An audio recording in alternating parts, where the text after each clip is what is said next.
My 4-year-old daughter stood in the open front doorway wearing Christmas pajamas, sobbing so hard that her entire body shook. "Mommy, don't come in," Lily whispered. "Daddy said she'll hurt me again." Then a woman laughed somewhere inside my house. For one terrifying second, I forgot how to breathe. It was 6:18 on the evening of December 22nd, and wet snow had begun sticking to the sidewalks in our neighborhood outside Stafford, Virginia. I had just arrived from Dulles after 8 months on a classified overseas assignment. My wool coat was still buttoned over my dress uniform, a green duffel bag hung from one shoulder, and under my other arm, I carried a stuffed bear wearing a red Santa hat. For months, I had imagined this homecoming. I had pictured Lily seeing me screaming, "Mommy," and running down the porch steps into my arms. Instead, she stood barefoot on the cold tile, gripping the doorframe with one hand and holding the other arm out as though she were trying to stop a truck. "Sweetheart," I said softly, "look at me." Her cheeks were wet, and every breath came in a tiny hiccup. Behind her, the living room glowed with warm yellow lights. The Christmas tree stood in the corner where I always placed it, but everything else looked wrong. My silver star ornaments were gone. So were the framed photographs from our trip to Cape May. Above the fireplace hung a new wooden sign, "The Hale Family, Daniel, Vanessa, and Lily." My stomach tightened. Then I heard the woman's voice again. Lily shut the door. "Your father said no visitors." "Vanessa." My younger half-sister stepped into view, wearing my cream Christmas sweater, the one my mother had given me before she died. Vanessa held a glass of wine and smiled as though she had been expecting an audience. "Becca," she said, "you're early." Daniel appeared behind her with bourbon and eggnog in one hand. My husband of 11 years looked at me as though I were a delivery driver who had brought the wrong package. "You are supposed to come back after New Year's," he said. "I was released early. You should have called." I stared at him. Why is our daughter afraid to let me into my own house? Lily lowered her arm just enough for me to see a yellowing bruise circling her left wrist. I crouched slowly in front of her. "What happened, baby?" Before answering, she looked over her shoulder. Vanessa spoke first. "She fell at preschool." Lily immediately lowered her eyes. I had spent most of my career learning to notice the things people avoided saying. I also noticed that Daniel already had his phone raised at chest level, its camera pointed toward me. Vanessa stepped closer and deliberately brushed against my shoulder. "She's been acting out ever since you abandoned her," she said. Every muscle in my body locked. I wanted to grab my daughter, push past them, and demand answers until someone finally told me the truth. But Daniel was waiting for exactly that reaction. His phone was ready. Vanessa was provoking me. They wanted me angry, loud, and out of control. I reached into my coat pocket, started an audio recording on my phone, and kept my voice level. "Lily, did somebody hurt you?" Daniel's smile disappeared. He reached for her arm. "Go upstairs," he ordered. "Your real family is talking." That was the moment I understood this was not a surprise reunion that had gone wrong. They had prepared for me to come home. I stepped across the threshold before Daniel could block me. "My name is still on the deed," I said. "You do not get to tell me I can't enter my own home." Vanessa folded her arms, but moved aside just enough to let me pass. Daniel followed closely behind me, still recording. The house smelled like cinnamon candles and baked ham. It should have felt like Christmas. Instead, it felt as though I had walked into someone else's life. I placed my duffel beside the staircase and looked around. The family photographs over the fireplace had been replaced. The picture of Daniel and me dancing at the retirement ceremony after my first enlistment contract was gone.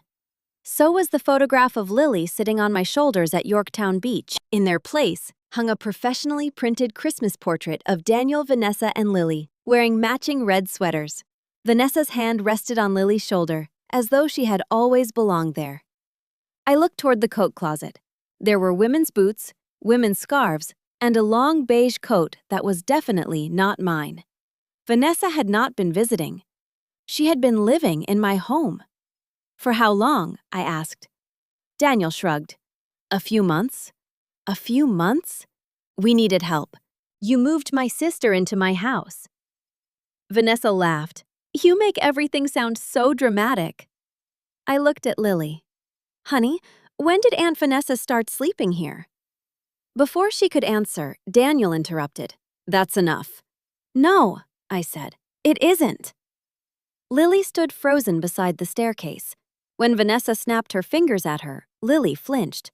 She actually flinched. That tiny movement affected me more deeply than anything either of them had said. Children did not react that way around people who made them feel safe. I followed Lily into the kitchen.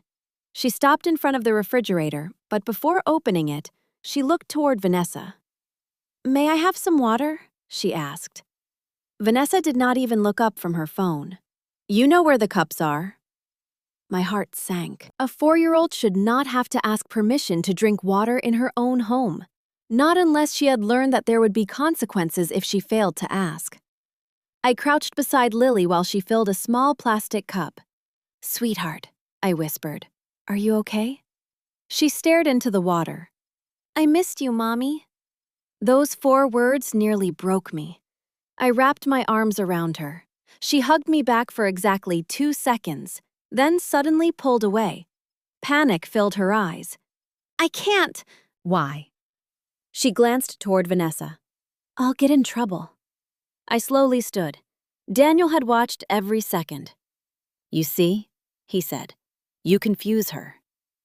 I ignored him and walked toward the hallway leading to my home office. The keypad beside the door blinked red when I entered my code. My code no longer worked. What did you change in there? My office now, Daniel answered. Your office? You've been gone. I tried the handle anyway. It was locked. You had no right. I had every right. He reached into a folder on the dining room table and slid several documents toward me. I figured you'd react this way. Across the top of the first page were words I had never imagined seeing. Petition for legal separation. Attached to it was a proposed temporary custody agreement. Daniel wanted primary custody of Lily. He wanted exclusive use of the house. He wanted me limited to supervised visits whenever my military duties allowed. I looked up slowly. You've already hired an attorney, a while ago. Vanessa smiled over the rim of her wine glass. If you sign tonight, we can all move on. I looked from her to Daniel and then toward Lily. She had begun coloring at the kitchen table, pressing the crayon so hard that the paper was tearing. I pushed the documents back toward Daniel. I am not signing anything. Vanessa stepped closer until we were almost shoulder to shoulder. My advice, she said quietly, is not to make this ugly. Then she deliberately bumped me. It was not hard. It was just enough. Daniel tilted his phone upward, waiting for me to lose control. I understood exactly what they were doing. I took one slow breath and then another. Instead of shouting, I took out my phone and dialed 911. Stafford County Sheriff's Office, the dispatcher answered. My 4-year-old daughter just told me that someone in this house has been hurting her. I need a welfare check. Daniel did not look worried. He smiled. You really should have called sooner, he said calmly. I called them this afternoon. At that exact moment, red and blue lights flashed across the living room windows, painting the Christmas tree in alternating colors. Daniel leaned close enough that only I could hear him. Now, let's see who they believe. The first deputy through the door was a man around my age, with gray hair at his temples. His partner, a younger woman, carrying a notepad, followed him. Good evening, he said. I'm Deputy Collins with the Stafford County Sheriff's Office. Who made the call? I did. Before I could explain, Daniel stepped forward with a tired, apologetic smile. My wife has been overseas for months, he said. She came home unexpectedly. I think she's under a lot of stress. Deputy Collins nodded politely. We'll speak to everyone separately. Daniel did not hesitate. I'd appreciate that. His confidence troubled me more than anything else. He was not nervous. He had prepared for this. Within minutes, we had been separated into different rooms. Deputy Collins questioned me in the dining room, while his partner spoke with Daniel in the living room. I told him exactly what Lily had whispered at the door. I showed him the bruise around her wrist. I explained that the security restrictions surrounding my assignment had prevented me from communicating regularly. He listened carefully. Then he asked, "Do you have proof that she was abused?" "I have my daughter's words." "I understand." He was not dismissing me. He was being honest about what he needed. Meanwhile, Daniel had already begun handing over paperwork. A few minutes later, Deputy Collins returned carrying a manila folder. "I need you to explain something." He opened it. Inside was a police report filed that morning, 12 hours before my flight landed. According to the report, Daniel feared that I might become violent when I returned from deployment. I stared at the date. This is impossible. There are also text messages. He handed me printed screenshots. The messages appeared to have come from my phone number. One read, "If you keep Lily from me, somebody is going to regret it." Another said, "I'm done playing nice." My stomach dropped. "I never sent these." Daniel spoke from across the room. "Maybe you don't remember." I looked directly at him. "I remember every message I have ever sent my husband." Deputy Collins asked whether anyone else had access to my account. I thought about it. My iPad. Daniel looked away for only a fraction of a second. It was almost nothing, but after 22 years in uniform, I had learned that the smallest hesitation could reveal the largest truth. Deputy Collins wrote something down. Daniel was not finished. "I also have videos." He played a short clip on his phone. It showed me yelling in our driveway almost a year earlier. There was no context, no beginning, and no ending. It showed only me raising my voice. What the deputy could not see was why I had been yelling. Daniel had left Lily alone in his SUV outside a grocery store while he went inside to buy one item. She had remained buckled into her car seat for nearly 20 minutes on a 90-degree afternoon. I had screamed because I believed our daughter could have died. Without that context, the video made it look as though I had exploded for no reason. Daniel played one edited clip after another. Together, they created the same false image every time: the angry wife, the calm husband, and the concerned father. The younger deputy eventually came downstairs, holding Lily's hand. She knelt beside her. "Honey, can you tell me who hurt your wrist?" Lily looked toward Daniel. He said nothing. He did not have to. She lowered her head. "I don't know." My heart broke not because she had lied, but because she was terrified. The deputies exchanged a glance. "We're contacting Child Protective Services," Deputy Collins said. "We would also like a pediatrician to examine her." Within an hour, Lily was being taken to Mary Washington Hospital with a child welfare investigator. I reached toward her as she passed me. "I'll see you soon, sweetheart." She clutched the stuffed bear I had brought from the airport. "I love you, Mommy." "I love you more." I assumed she would be leaving with me after the examination. Instead, outside the hospital, the investigator pulled me aside. "Until we resolve these conflicting allegations, Lily cannot return home with either parent tonight." Those words struck me harder than any battlefield briefing I had ever received. "What?" "We have an approved emergency placement. My Aunt Carol." She nodded. I leaned against the wall outside the emergency entrance. The Christmas lights wrapped around the hospital shrubs blurred through my tears. I had come home believing I would save my daughter. Instead, I could not even tuck her into bed. In the parking lot, my phone rang. It was Colonel Denise Carter. "Rebecca," she said gently, "I've already been notified about the domestic incident." I closed my eyes. Military commands heard about everything. "If the criminal allegations continue, your security clearance may be reviewed. I need you to remain calm." "I am calm." "No," she said softly. "You're disciplined. Do not lose that now." That night, I checked into a Holiday Inn Express off Route 1 because Daniel had already changed the locks on our house.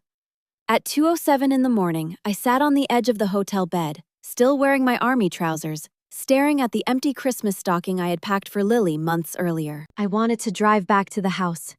I wanted to force Daniel and Vanessa to tell me what they had done. Instead, I called military legal assistance. The attorney listened quietly and then asked me one question. What evidence were they hoping you would destroy by becoming angry I did not sleep for the rest of the night? At 9 the next morning, I met attorney Rachel Kim in a small office just off Courthouse Road in Stafford. She was not what I had expected. There were no dramatic speeches and no expensive suit. She wore a navy cardigan, sensible shoes, and reading glasses that kept sliding down her nose as she reviewed my documents. After listening to me for nearly an hour, she folded her hands. Rebecca, I'm going to tell you something you probably don't want to hear. I'm listening. This case is not about proving that your husband cheated. I know. It is not about proving that he is selfish either. She looked directly into my eyes. It is about proving that your daughter is not safe. That sentence changed everything. Until then, nearly every thought in my mind had centered on Daniel and Vanessa.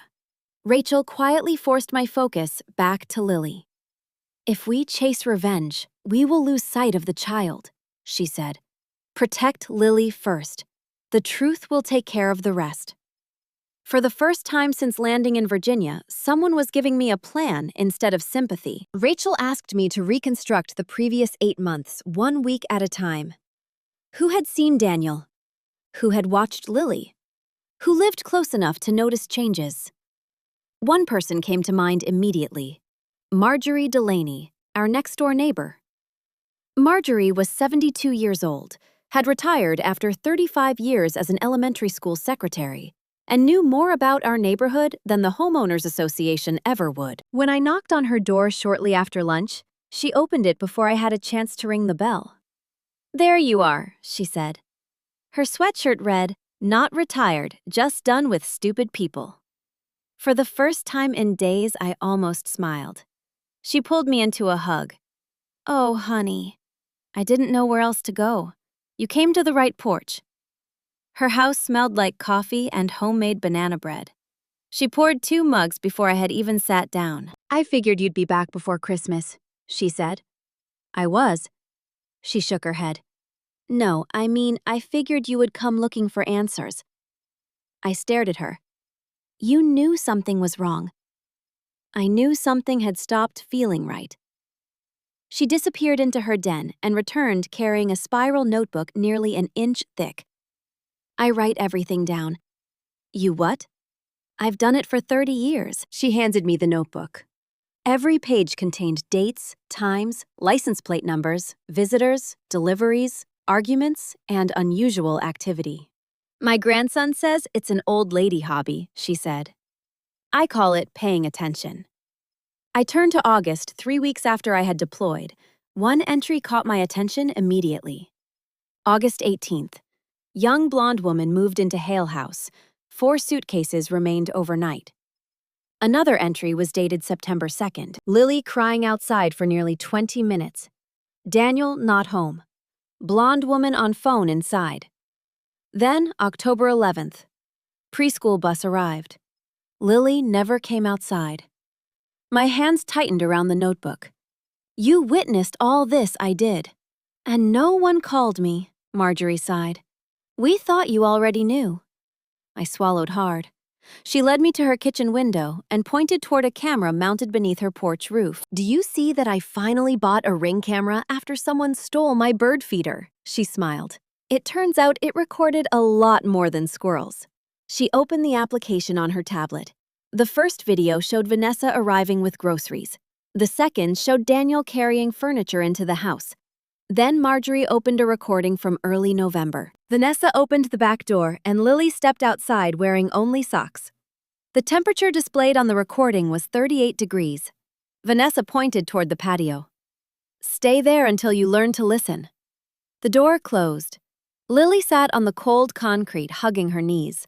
5 minutes passed. Then 10, then 15. No one came back for her. My stomach twisted. Marjorie paused the recording. I almost called the sheriff that day. You should have. I know. Neither of us spoke for a while. Then she played another recording. There was not much to see, but the audio was clear. Vanessa's voice drifted across the fence. You had better stop crying before your daddy gets home. Then she said, If your mommy loved you, she would not have left. I closed my eyes. For a moment, I could not breathe. Marjorie reached across the table and squeezed my hand. I have months of these. Rachel had been right. Evidence, not anger. As I gathered my belongings, Marjorie stopped me. Oh, one more thing. What? I noticed a moving company here in October. What were they moving? They carried 6 boxes out of your home office. I froze. My office? She nodded. They loaded all 6 boxes into a storage company truck. An hour later, Rachel was studying my bank records when she suddenly leaned toward her monitor. Rebecca, what? I think I found what those boxes may have been hiding. She turned the screen toward me. A transfer of $78,400 had been made from my deployment savings account into a joint business account owned by Daniel and Vanessa. I stared at the number. $78,400. It was not just money.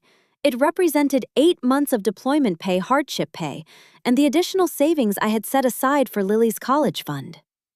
There has to be a mistake. Rachel slowly shook her head. I wish there were. She enlarged the banking records. The transfer had occurred 6 weeks earlier and had been authorized using a financial power of attorney. I recognized my own signature. I signed that before I deployed. Most military families do. I gave Daniel permission to pay bills. That appears to be how he gained access. She opened several additional documents. The problem is that he did not stop there. I leaned forward. He refinanced the house. What? He also opened a home equity line of credit. I felt sick. He couldn't do that. He could. You authorized him to manage financial matters while you were overseas. I trusted him. I know. There was no judgment in Rachel's voice, only facts. She printed the documents and spread them across the conference table. Mortgage papers, bank transfers, and corporate filings. Then she circled one name. Hale Family Support Services, LLC. What is that? Rachel searched the Virginia Business Registry. It was created 4 months ago. She turned the monitor toward me. Daniel Hale was listed as the owner. Vanessa Price was listed as the managing partner. The company's stated purpose was to provide support services for military families. I laughed, not because anything was funny, but because I did not know what else to do. My husband created a business to help military families using my deployment money. Rachel finished the sentence for me. We searched further. There was no office, no website, no staff, and no evidence of a single client. There was only a post office box in Fredericksburg. Rachel opened the account statements. The first charge was a luxury SUV lease registered to Vanessa. The second was designer furniture. The third was a beach vacation in North Carolina. After that came credit card payments, jewelry stores, spa weekends, and boutique clothing shops. None of it had anything to do with military families. Daniel had not built a business. He had built a lifestyle using my paycheck. Rachel arranged the papers into neat stacks. This becomes worse. I was afraid you would say that.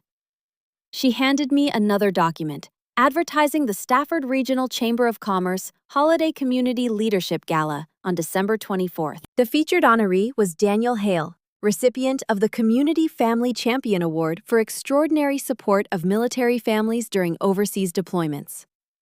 I stared at the page.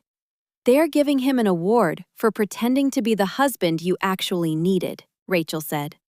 Neither of us spoke for several seconds. Finally, I whispered, I spent last Christmas in a secured operations center halfway around the world. Rachel nodded. And he spent it building this image. Later that afternoon, I drove to Aunt Carol's house for my first supervised visit with Lily. She ran into my arms before the social worker had finished opening the door.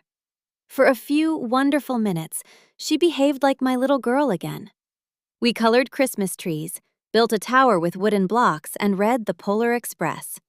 Then, without warning, she looked at me. Mommy? Yes, sweetheart. Are you leaving again? The question caught me completely off guard. No. She looked uncertain. Daddy said the army always takes you away. I swallowed. The army asked me to serve. Will they ask again? I did not answer immediately, because I honestly did not know. Instead, I kissed the top of her head. I'm here today. She leaned against me. I like today. Those words hurt more than any accusation Daniel had made. After the visit, Rachel called. I received an offer from Daniel's attorney. I pulled into a parking lot outside a Starbucks. What does he want? She read directly from the email. If you withdraw the child abuse allegations, agree to primary custody, and sign the separation agreement, Daniel will return half of the money. Half? He was negotiating over my daughter's future as though he were selling a used truck. For one terrifying moment, I considered accepting. Maybe ending the fight quickly would spare Lily. Maybe I could begin again somewhere else. Rachel must have heard my silence. Rebecca, I'm listening. He is not offering you peace. He is offering you pieces of what already belongs to you. I closed my eyes. She was right. This was not about the house, the money, or even Daniel. It was about Lily. During another supervised visit the next morning, Lily sat quietly with a box of crayons. She did not speak much. She only drew. When she finished, she handed me the picture. It showed 3 people, Daniel, Vanessa, and Lily. Daniel was holding a phone. Vanessa had one hand raised. Above them was a small red camera. I could not stop looking at it. Daniel's stick figure held a little black rectangle with a blinking red dot. At first, I thought it was only a random detail drawn by a 4-year-old. Then Rachel leaned closer. Ask her about the camera. The next afternoon, we returned to Aunt Carol's house for another supervised visit. The child welfare investigator remained in the next room, while Lily and I sat on the living room rug building a castle. I waited until Lily appeared relaxed, then picked up her drawing. Sweetheart, may Mommy ask you something? She nodded. What is this little black box? She looked at it for only a second. The camera? What camera? The one Daddy put on the bookshelf. My heartbeat seemed to slow, not because I felt calm, but because every instinct told me to listen carefully. What did the camera do? It watched. Watched what? She shrugged. Me. I kept my voice gentle. What else? She lowered her eyes. Daddy said when Mommy came home, she stopped. What stopped? It's okay. I had to stand by the door. My chest tightened. Why did you have to stand there? So the camera could see. Rachel and I exchanged a quick glance. I turned back to Lily. What was the camera supposed to see? Her voice became so quiet that I almost missed the answer. Daddy said Mommy would get mad. She looked ashamed. I didn't want you to get mad. I gently tucked a strand of hair behind her ear. You did nothing wrong. She leaned against me. For several seconds, neither of us spoke. Then she said something I will never forget. Daddy made me practice. My blood ran cold. Practice what? The crying. I felt the air leave my lungs. What do you mean? She took a shaky breath. He said when Mommy comes home, stand by the door, cry really hard, and don't let her in. I could not speak. Every horrible detail suddenly fit together. The rehearsed tears, Daniel recording me, Vanessa provoking me, and the separation papers waiting on the table. Nothing had been spontaneous. It had been a trap, and Lily had been forced to rehearse her role for weeks. Rachel quietly stepped outside to make a phone call. When she returned, she looked more determined than I had ever seen her. We are filing an emergency preservation request. For what? The camera, if it still exists.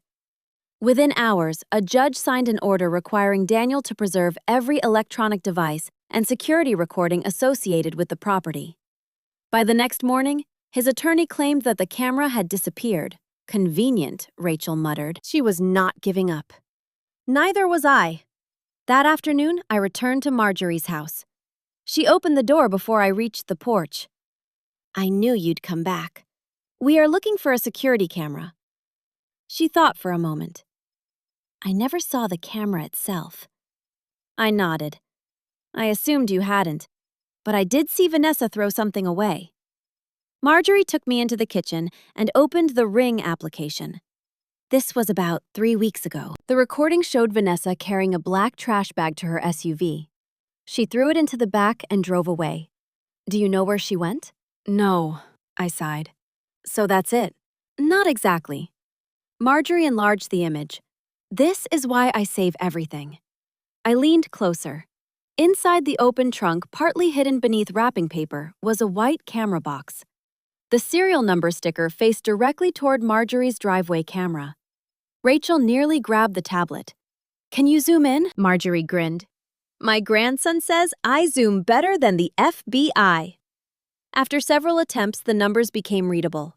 Rachel immediately called the manufacturer. 45 minutes later, she ended the call and looked at me.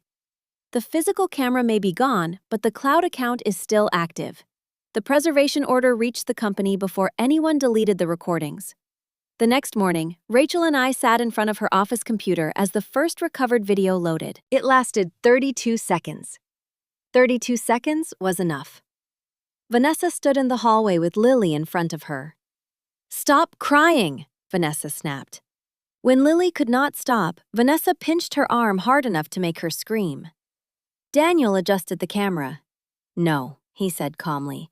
Let her cry a little more. Then he looked directly into the lens. When Rebecca loses control, we will finally have what we need. I could not watch another second. I pushed away from the desk, ran into the bathroom, and barely reached the sink before I vomited. When I returned, Rachel was closing the laptop. There are more videos. I don't want to see them. You don't have to. I sat down heavily. Every part of me wanted to drive straight to the house and confront them. Rachel placed a folder in front of me. That is exactly what they are still hoping you will do. I looked at her. She gave me a gentle smile. No more giving them what they want. Then she opened the final page of the evidence log. One sentence stopped both of us. Daniel's voice was perfectly clear. Once we win custody, half of Rebecca's military pension will solve all our money problems. The recording should have ended everything. They did not. We had Daniel admitting that he intended to provoke me. We had Vanessa physically hurting my daughter. We had proof that they planned to use my military pension to finance their future. Yet 3 days later, Rachel called with news I had not expected. They are challenging every piece of evidence. On what grounds? They claim the recordings were obtained illegally. I let out an exhausted laugh. They recorded themselves abusing a child, and somehow we are the problem? Welcome to family court. It was not sarcasm. It was experience. Daniel's attorney argued that the recordings lacked context. Vanessa claimed she had only pinched Lily to prevent her from running toward the stairs. Daniel insisted that his statement about my pension had been a joke. None of their explanations made sense, but they slowed everything down. Instead of immediately changing custody, the judge ordered more evaluations, more interviews, more documents, and more waiting. I had learned how to wait in the Army. I had waited for transport intelligence orders and clearance. Waiting while my daughter slept somewhere else was a different kind of pain. Then another blow came. Colonel Carter called me into her office at Fort Belvoir and closed the door. This is not disciplinary, I understand. Because of the allegations and the ongoing investigation, your security clearance is being placed under administrative review. She slid a folder across the desk. The order placed me on temporary reassignment. I would have no access to classified systems, no intelligence briefings, and no secured operational work. Desk duty. I nodded. When does it begin? Tomorrow. She studied my face. You expected me to become angry. I know you are angry. Anger will not change the paperwork. For the first time since returning home, I felt truly tired. Not physically tired, but emotionally exhausted. Everything I had built during 23 years of service suddenly seemed fragile. As I left headquarters, I passed younger soldiers entering the secured building where I had spent most of my career. One of them saluted me. I returned the salute automatically and continued toward the parking lot, wondering whether my career had ended because of my husband's lies. The gossip spread quickly. Military communities are close, sometimes too close. A spouse I barely knew stopped me outside the commissary. I heard things are pretty messy. I forced a smile. Did you? She hesitated. Well, there are always two sides to every story. Perhaps she meant well. Those words stayed with me for the rest of the day. That evening, I sat in my hotel room staring at my phone. I almost called Daniel. I wanted to scream. I wanted to ask how he could do this to Lily. Instead, I opened a blank notebook. Dr. Harris, the therapist Rachel had recommended, suggested that I write letters to Lily. Letters I would not send yet. The first one began with a single sentence. Dear Lily, none of this is your fault. I filled 6 pages before realizing I was crying. The following morning, I met Rachel again. She had another stack of financial records. I traced the LLC. What did you find? It never helped military families. I assumed as much. It helped exactly 2 people. She pointed to the highlighted transactions: Vanessa's SUV, her credit cards, and her shopping trips. Then Rachel turned one final page. There was a payment to the Stafford Regional Chamber of Commerce for sponsorship of the Holiday Community Leadership Gala. Rachel looked at me. Guess who is receiving the Community Family Champion Award on Christmas Eve? I did not need to answer. Daniel. She nodded. And the sponsorship donation came directly from your deployment savings. I rubbed my forehead. So he used my money to purchase an award honoring himself. Exactly. 2 days later, my phone rang from an unfamiliar local number. Rebecca Hale? Yes? My name is Tom Reynolds. I'm chairman of the Stafford VFW Holiday Fundraiser. I recognized the event immediately. We would be honored if you attended. I frowned. I'm not certain that would be appropriate. Actually, he said with a chuckle, Daniel specifically requested you. Me? He wants to surprise everyone by bringing you on stage. My stomach tightened. For what? Tom answered, without realizing what he was revealing. He wants everyone to see what a strong military marriage looks like. After the call, Rachel leaned back in her chair. He believes you will not attend. I wasn't planning to. I think you should. I looked at her. She smiled. Sometimes, the best place to tell the truth is exactly where the lie was meant to be celebrated. By Christmas Eve morning, the entire county seemed to know my name. Unfortunately, they did not know the truth. Someone had posted a 30-second video on Facebook the previous night. It showed me standing on my front porch, knocking on the door and demanding to see Lily. That was all it showed. There was no frightened child, no bruised wrist, no Vanessa, and no context. The caption read, Returning soldier suffers emotional breakdown after deployment. By breakfast, the video had been shared hundreds of times. By lunch, strangers were calling me unstable. One comment hurt more than all the others. That little girl deserves a mother who actually wants to be home. I stared at the words until the screen blurred, then turned off my phone. There was no reason to argue with people who had been shown only half the story. Around noon, I drove to Aunt Carol's house for my scheduled visit with Lily. She met me at the door, wearing fuzzy red socks and hiding something behind her back. I made you something. What is it? She smiled for the first time in days. A surprise. She brought out a small Christmas ornament made from popsicle sticks and glitter. Across the front in crooked letters, she had written, Mommy came back. I could not speak. I pulled her into my arms. I missed you, she whispered. I missed you too. She touched the medals on my uniform. Are you staying? I'm going to do everything I can. She nodded as though that answer was enough. Sometimes children do not need promises. They need honesty. When the visit ended, Rachel met me outside. You look better. Lily helped. Rachel glanced at the ornament in my hand. That is worth more than any courtroom victory. She was right. I had nearly forgotten why I was fighting. It was not to punish Daniel or humiliate Vanessa. It was to make sure Lily never again had to feel afraid inside her own home. Rachel handed me a folder. Everything is ready. Inside were certified bank records authentication from the cloud storage company, Marjorie's ring recordings, medical reports, photographs, witness statements, and the complete timeline. Nothing dramatic, only facts, the kind of facts that eventually become impossible to deny. That evening, I parked outside the Fredericksburg VFW Hall. Christmas lights wrapped around the entrance. Veterans in sport coats greeted arriving guests. Local business owners carried wrapped toys for the holiday charity auction. Old Bing Crosby songs played through the speakers. It should have felt festive. Instead, it felt as though I were walking toward a courtroom decorated for Christmas. Marjorie waved the instant she saw me. She wore a bright green sweater covered in sequined reindeer. "I figured if we are ruining someone's evening," she whispered, "I might as well dress appropriately." I laughed despite myself. "You look impossible to ignore." That has been my greatest strength since 1974. Rachel joined us moments later. "No surprises tonight," she said. Marjorie looked offended. "I make no promises." Then a familiar voice echoed from backstage. "Lily, stand right here." Every muscle in my body froze.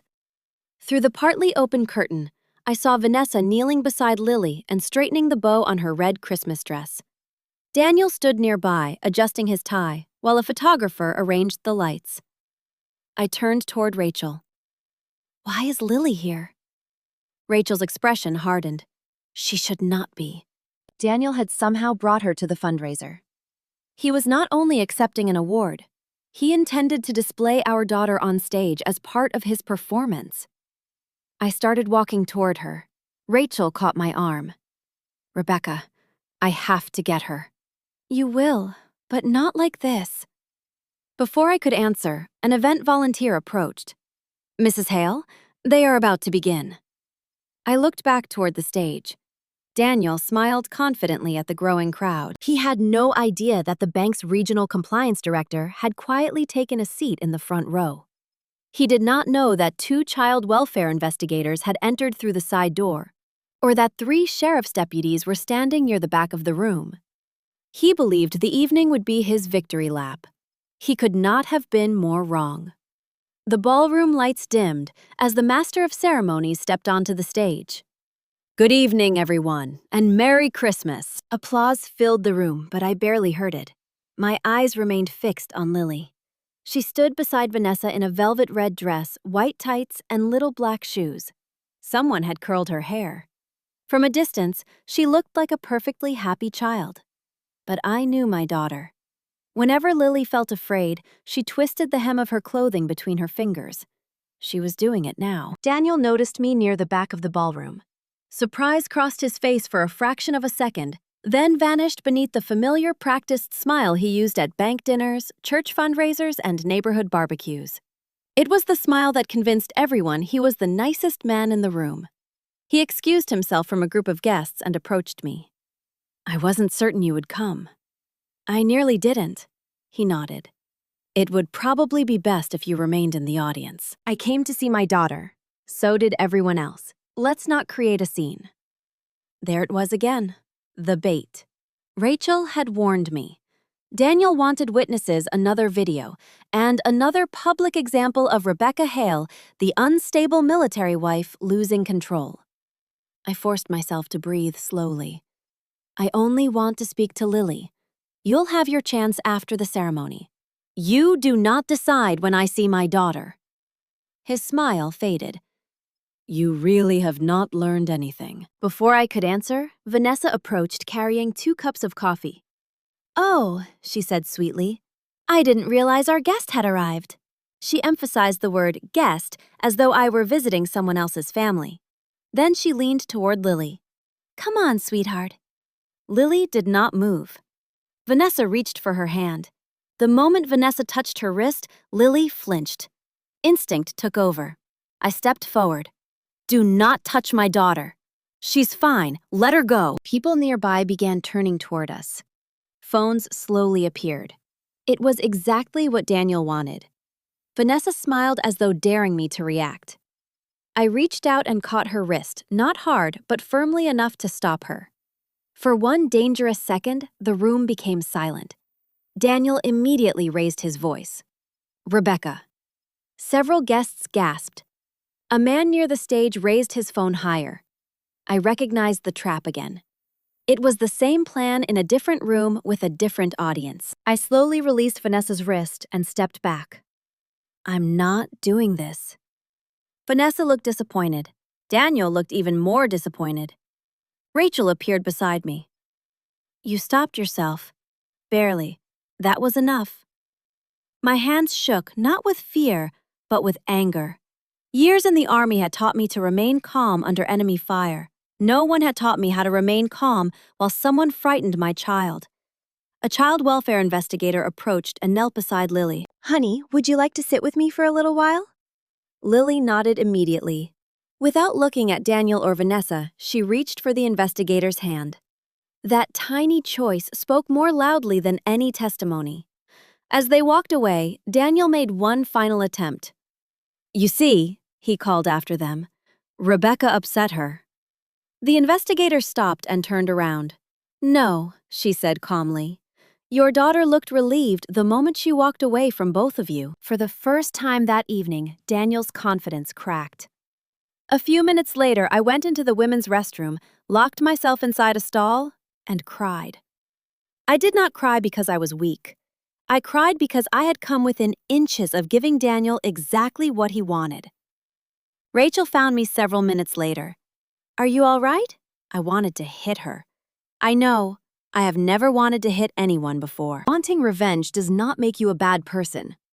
What matters is what you do next. She handed me a tissue. I wiped my eyes. I'm finished thinking about revenge. Good. Now I only want the truth.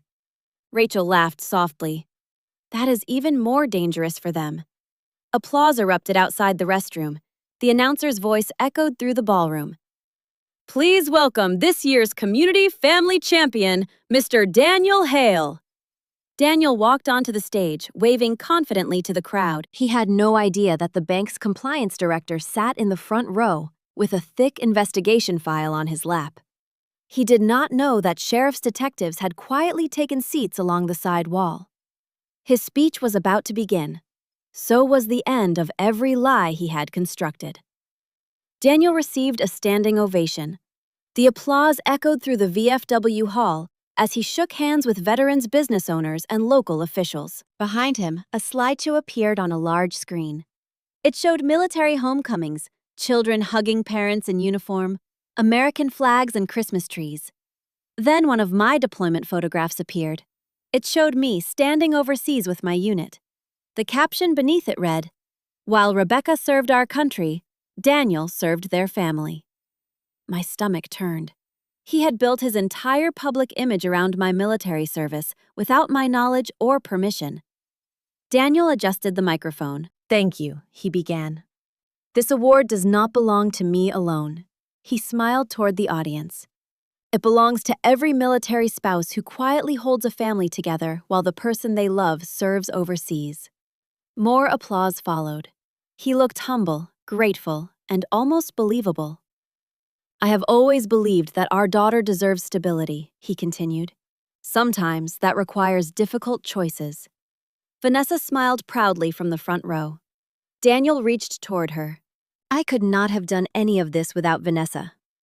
The audience applauded again. Someone behind me whispered, What a wonderful family.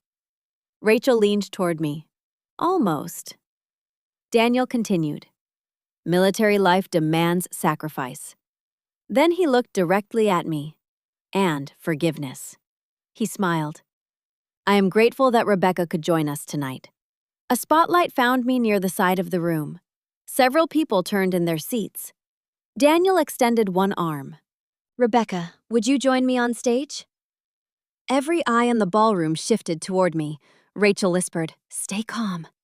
I stood, smoothed the front of my dress uniform, and walked onto the stage. Daniel extended his hand as though we were about to pose for a family photograph.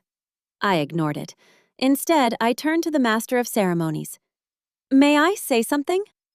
He looked uncertain, then nodded. "Of course." I stepped toward the microphone. "My husband is right about one thing." The room became silent. Military families make sacrifices. I looked toward the veterans seated in the front rows. You know that better than anyone. Several of them nodded. But sacrifice only means something when it is honored. I turned toward Daniel. Not exploited. His smile vanished. I opened the folder Rachel had given me. "Mr. Reynolds, would you please play one short video?" Daniel's expression changed immediately. "What video?" The event chairman looked toward the audiovisual technician. Rachel handed the technician a flash drive. Within seconds, the giant screen turned black. Then the recovered security footage began. The first clip showed the date, December 22nd, and our front doorway. Lily stood exactly where I had found her. The audience listened to my daughter's trembling voice. "Daddy said if I let Mommy in, she'll hurt me again." A murmur spread through the crowd. Daniel stepped toward the screen. "That is completely out of context." No one answered him. The next recording began. Vanessa stood over Lily. "You are not crying hard enough." She pinched Lily's arm and my daughter cried out. Then Daniel adjusted the camera. "Let her cry a little more," his recorded voice said. He looked directly into the lens. "When Rebecca loses control, we will finally have what we need." No one applauded, no one moved. The ballroom became so quiet that I could hear the heating system humming overhead. Daniel seized the microphone. "This has been edited." Rachel calmly stepped onto the stage, carrying certified documents. "It has not." She gave copies to the event chairman, a sheriff's detective, and the bank's regional compliance director. The compliance director stood. "Mr. Hale, effective immediately, you are being placed on administrative suspension pending a fraud investigation involving company ethics and financial misconduct." Daniel stared at him. "What?" A detective stepped forward. "We also have a warrant relating to evidence tampering and allegations of child abuse." Vanessa suddenly stood. "This wasn't my idea." Daniel turned toward her. "What are you doing? You said nobody would ever find the videos." The room erupted. They began arguing with one another, no longer quietly and no longer carefully. The microphones were still live, so every accusation echoed through the ballroom. "You told me we would get her pension," Vanessa shouted. Daniel pointed at her. "You are the one who kept hitting the child."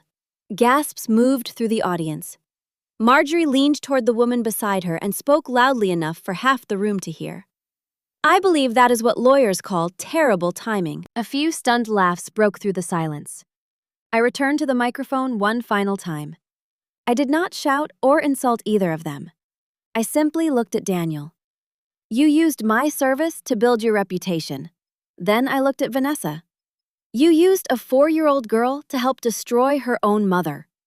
Finally, I faced the audience. "You do not get to call that family."